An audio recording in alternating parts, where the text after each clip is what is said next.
जय श्री राम, राधे राधे। स्वागत है आपका मेरे चैनल में। आशा करती हूँ आप सभी स्वस्थ होंगे। तो कल हमने अयोध्या कांड का दूसरा सर्ग जो है वो समाप्त किया था। आज हम तीसरा सर्ग प्रारंभ करने जा रहे हैं। तो आप सभी श्रवण कीजिए आज का सर्ग। तेषाम अंजलि पद्मानि गृहीतानि सर्वशः प्रतिगृह्यारविदः राजा तेभ्य प्रियहितं वचः। अर्थात सभासदों ने कमल पुष्प की सी आकृति वाली अपनी अंजलियों को सिर से लगाकर सब प्रकार से महाराज के प्रस्ताव का समर्थन किया। उनकी वह पद्मांजलि स्वीकार करके राजा दशरथ उन सबसे प्रिय और हितकारी वचन बोले। अहो, आप लोग जो मेरे परम प्रिय ज्येष्ठ पुत्र श्री राम को युवराज के पद पर प्रतिष्ठित देखना चाहते हैं, इससे मुझे बड़ी प्रसन्नता हुई है तथा मेरा प्रभाव अनुपम हो गया है। इस प्रकार की बातों से पूर्वासी तथा अन्यान्य सभासदों का सत्कार करके राजा ने उनकी सुनते हुए ही वामदेव और वशिष्ठ आदि ब्राह्मणों से इस प्रकार कहा। यह चैत्र मास बड़ा सुंदर और पवित्र है। इसमें सारे वन उपवन खिल उठे हैं। अतः इस समय श्री राम का युवराज पद पर अभिषेक करने के लिए आप लोग सब सामग्री एकत्र कराएं। राजा की यह बात समाप्त होने पर सब लोग हर्ष के कारण महान कोलाहल करने लगे। धीरे धीरे उस जनरव के शांत होने पर प्रजापालक नरेश दशरथ ने मुनिवर वशिष्ठ से यह बात कही। भगवान श्री राम के राज्य अभिषेक के लिए जो कर्म आवश्यक है उसे सांगोपांग बताइए और आज ही सब की तैयारी करने के लिए सेवकों को आज्ञा दीजिए। महाराज का ये वचन सुनकर मुनि व वशिष्ठ जी ने राजा के सामने ही हाथ जोड़कर खड़े हुए आज्ञा पालन के लिए तैयार रहने वाले सेवकों से कहा, तुम लोग सुवर्ण आदि रत्न, देव पूजन की सामग्री, सब प्रकार की औषधियाँ, श्वेत पुष्पों की मालाएं, खील, अलग अलग पात्रों में शहद और घी, नए वस्त्र, रथ, सब प्रकार के अस्त्र शस्त्र, चतुरंगनी सेना, उत्तम लक्षणों से युक्त हाथी, चमड़ी गाय की पूंछ के बालों से बने हुए 2 व्यंजन, ध्वज, श्वेत छत्र, अग्नि के समान देदीप्यमान सोने के 100 कलश, सुवर्ण से मढ़े हुए सींगों वाला एक सांड, समूचा व्याघ्र चर्म तथा और जो कुछ भी वांछनीय वस्तुएं हैं उन सबको एकत्र करो और प्रातःकाल महाराज की अग्निशाला में पहुंचा दो।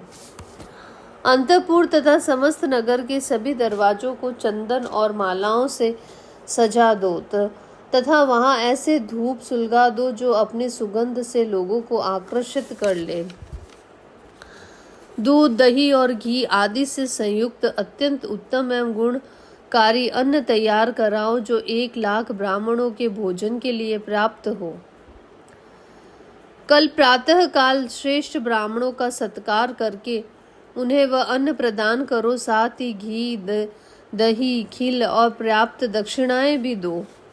कल सूर्योदय होते ही स्वस्ति वाचन होगा, इसके लिए ब्राह्मणों को निमंत्रण करो और उनके लिए आसनों का प्रबंध कर लो। नगर में सब और पताकाएं फहराई जाए तथा राजा मार्गों पर छिड़काव कराया जाए।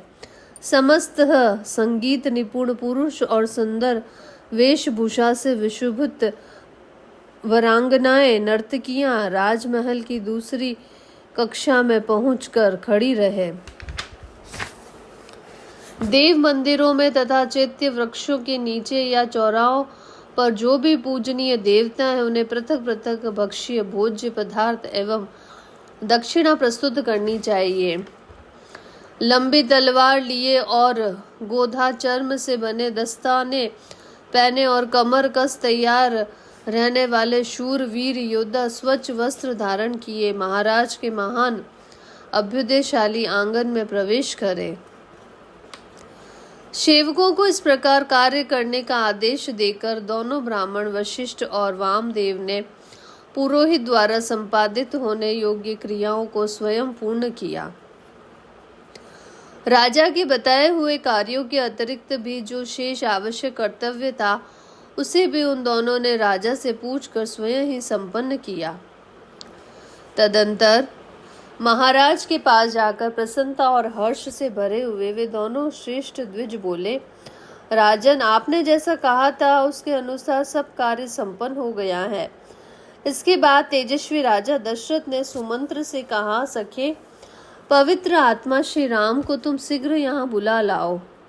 तब जो आज्ञा कहकर सुमंत्र गए तथा राजा के आदेश अनुसार रथियों में श्रेष्ठ श्री राम को रथ पर बैठाकर ले आए। उस राजभवन में साथ बैठे हुए पूर्व, उत्तर, पश्चिम और दक्षिण के भूपाल, मलेच्छ, आर्य तथा वनों और पर्वतों में रहने वाले अनान्य मनुष्य सबके सब उस समय राजा दशरथ की उसी प्रकार उपासना कर रहे थे जैसे देवता देवराज इंद्र की करते हैं। उनके बीच अटालिका के भीतर बैठे हुए राजा दशरथ मरुदंगणों के मध्य देवराज इंद्र की भांति शोभा पा रहे थे।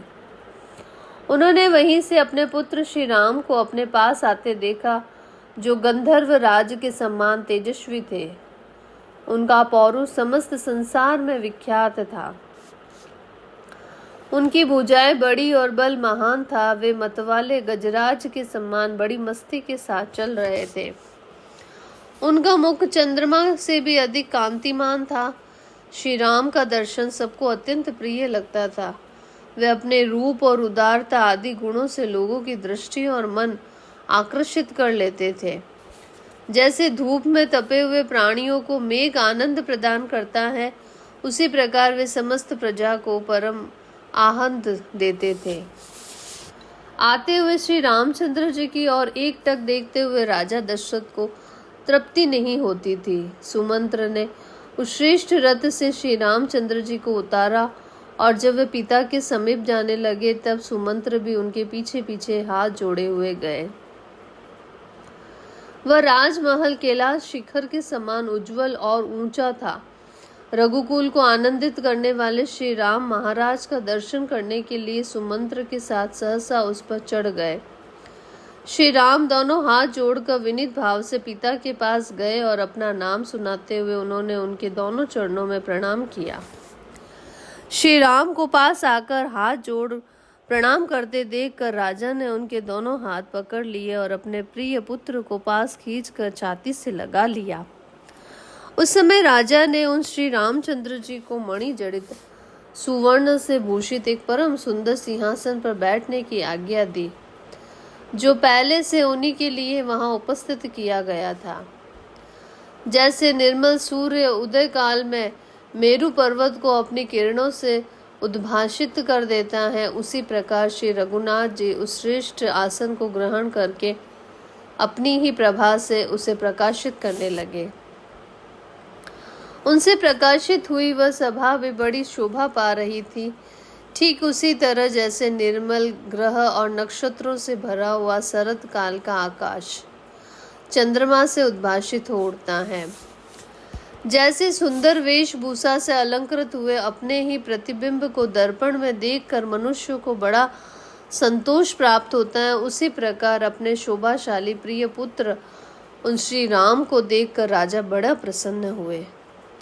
जैसे कश्यप देवराज इंद्र को पुकारते हैं, उसी प्रकार पुत्रवानों में श्रेष्ठ राजा दशरथ सिंह आसन पर बैठे हुए अपने पुत्र श्री राम को संबोधित करके उनसे इस प्रकार बोले, बेटा, तुम्हारा जन्म मेरी बड़ी महारानी कौशल्या के गर्भ से हुआ है।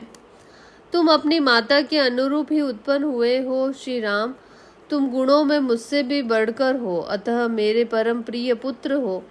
तुमने अपने गुणों से समस्त प्रजाओं को प्रसन्न कर लिया है, इसलिए कल पुष्य नक्षत्र के योग में युवराज का पद ग्रहण करो। बेटा, यद्यपि तुम स्वभाव से ही गुणवान हो और तुम्हारे विषय में यही सबका निर्णय है, तथापि मैं स्नेहवश सद्गुण संपन्न होने पर भी तुम्हें कुछ हित की बातें बताता हूँ। तुम और भी अधिक विनय का आश्रय लेकर सदा जितेंद्रिय बने रहो। काम और क्रोध से उत्पन्न होने वाले दुर्व्यसनों का सर्वथा त्याग कर दो। परोक्ष वृत्ति से तथा प्रत्यक्ष वृत्ति से सामने आकर कहने वाली जनता के मुख से उसके वृतांतों को ठीक ठीक न्याय विचार में तत्पर रहो।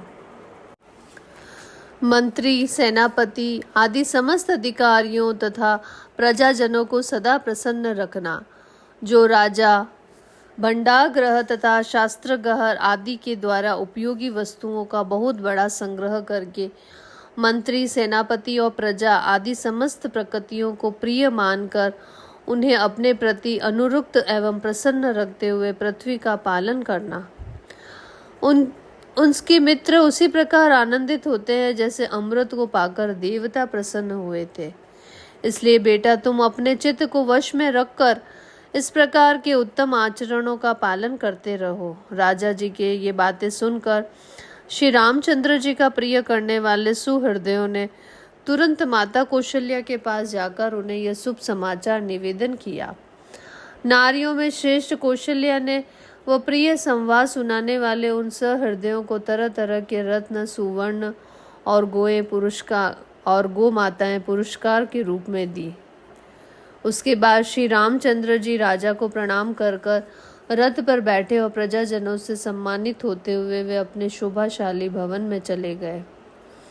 नगर निवासी मनुष्यों ने राजा की बातें सुनकर मन ही मन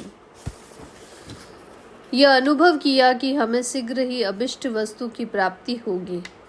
फिर भी महाराज की आज्ञा लेकर अपने घरों को गए और अत्यंत हर्ष से भरकर अभिष्ट सिद्धि के उपलक्ष्य में देवताओं की पूजा करने लगे।